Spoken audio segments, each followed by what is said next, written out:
আমি পারুল কিচেন থেকে পারুল বলছি। আজকে কচু শাক রান্না করুম। এই যে চিংড়ি মাছ আছে, চিংড়ি মাছ দিয়ে আর এই যে ডাটা দিয়ে, এই যে কাঁঠালের বিচি দিয়া, আলু দিয়া চিংড়ি মাছ রান্না করুম। আর এই যে এটা ভাজি করুম, পটল এগুলা ভাজি করুম। আজকে কিভাবে কি করি দেখেন আপনারা সবাই। এই যে দেখুন, এদিকে কচু শাক বসাই দিলাম। এখানে কচু শাকটা সিদ্ধ করে আমরা পানি ফালাই এলি, তেল দিয়ে দিতেছি। চিংড়ি মাছ দিয়া ডাটা দিয়ে রান্না করবো, তার জন্য এই যে চিংড়ি মাছ দিয়া দিলাম আগে তেল দিয়ে। ওখানে পেঁয়াজ দিয়া দিলাম।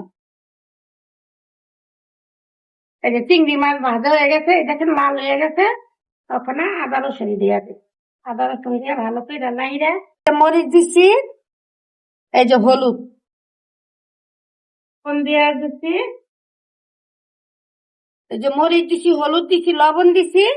এখন একটু পানি দিয়ে ভালো করে কষাবো। এই যখন একটু কষানো হয়ে গেলে তারপরে আটা, এই ডাটা আর আলু দিয়া দিব। কাঁঠালে বিচিটা সবার পরে দিব, নাহলে কাঁঠালে বিচি গলে যাবো। এই যে ভালো করে কষানো হয়ে গেছে চিংড়ি মাছ, দেখছেন চিংড়ি মাছের তেল উঠে গেছে, চিংড়ি মাছ কষানো হয়ে গেছে। এখন ডাটা আর আলু দিয়ে একবারে কষাবো, ভালো করে কষে তারপরে ঝোল দিন। কাঁঠালে বিচিটা পরে দিব, এটা ভালো করে কষা এলে, নাহলে কাঁঠালের বিচি গলিয়া যাবো। এই যে কষানো হয়ে গেছে, সুন্দর করে এই যে কষায় ফেলাইছে। এখন জল দিয়ে দিব, এই যে জল দিয়ে ফেলাইছি, কত সুন্দর হয়েছে। আর এই যে কাঁঠালে দিচ্ছি আমরা একটু বাপ দিয়ে লই, এই যে বাপ দিলে যে কষটা আছে, কষটা বাইরে যায়, তার জন্য আমরা এই কাঁঠালের বিচ্ছিটা বাপ দিয়ে লই। এই যে ওখানে সুন্দর হয়েছে না? বন্ধুরা যে যেরকম খায় বুঝেন না, কেউ এক লগে দিয়া দেয়, আমরা যেভাবে রান্না করি। এই যে আমরা কচু শাকে পেঁয়াজ রসুন এইভাবে ছেঁচা দিই, দিলে ঘেরান করে, তার জন্য এই যেগুলো ছেঁচা কাঁচামরিচ, পেঁয়াজ, রসুন যেগুলো সব ছেঁচা দিচ্ছি, করালা বাটাতে।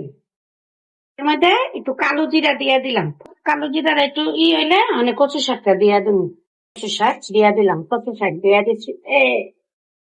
কচু শাকের তেল লাগে অনেক বেশি, অল্প তেলে কচু শাক খাওয়া যায় না। আমার তরকারি হয়ে গেছে, তখন আমি ধনিয়া পাতা দিয়ে এই যে নামাই ফেলাম, ধনিয়া পাতা দিয়ে দিচ্ছি, পাতা দিয়ে এই যে আমার তরকারি হয়ে গেছে। এই যে আমি এখন নামাই ফেলাম। ডাটা দি কত সুন্দর মুলামের মতন দুলিয়া গেছে, দেখেন। আমরা এইভাবে কাঁঠালে বিচি দিয়ে রান্না করি। এই যে কচু শাক দেখতেন কত সুন্দর সবুজ সবুজ, দেখছেন? আমরা কচু শাক রান্নালে এমনি রান্না করি, সবুজ সবুজ। এই যে কচু শাক আমার রান্না শেষ, একটু ঝাল কম দেয়, একটু মিষ্টি মিষ্টি লাগে, অনেক ভালো লাগে। এই যে পটল ভাজি বসাই দিলাম, পটল ভাজিটা বসাই দিলাম, এই যে পটল ভাজিটা দিয়ে দিলাম। সামান্য একটু হলুদের গুঁড়া দিব, বেশি নেই, সামনে একটু পরিমাণ মতন লাগে। এটা সুন্দর করে লাইরা, এই যে দেখছেন আমরা এইভাবে পটল ভাজি করি।